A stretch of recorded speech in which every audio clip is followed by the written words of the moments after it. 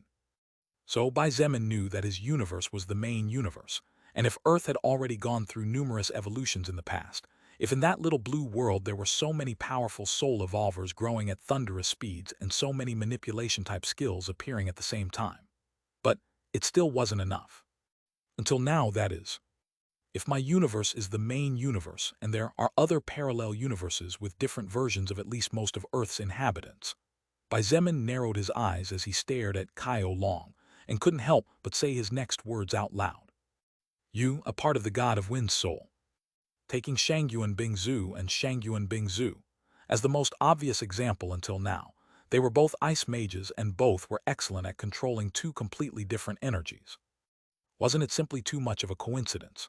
Even if their appearances were similar, they had both lived different lives in different places. This was something that Bai Zemin confirmed after learning and observing more of the Shangyuan Bingzu of this dimension. They were definitely not the same person, not 100% at least. However, it would all make sense if she was the reincarnation of a goddess. Ice goddess, maybe.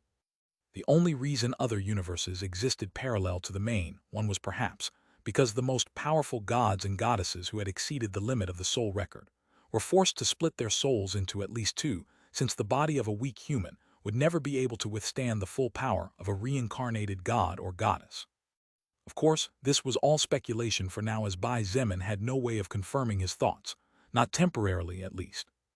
However, he felt that perhaps the truth was not so far away. Bai Zemin was suddenly brought back to the real world by a bestial roar. Go to hell. Kaio Long felt inexplicable fear and hatred towards the person in front of him. Both emotions came from deep within his soul, as if they had been ingrained in him from the very beginning. However, Kaio Long did not understand what the hell was going on, because this was definitely the first time he had seen the person in front of him. An air bullet bigger than the air bullets fired by Kaio Long so far took shape in front of him, and at the same time as he took a long step backwards, he gave a strong push with his hands towards the front, making the air bullet now comparable to a wind cannon shot out towards Bai Zemin, who was standing less than 2 meters apart.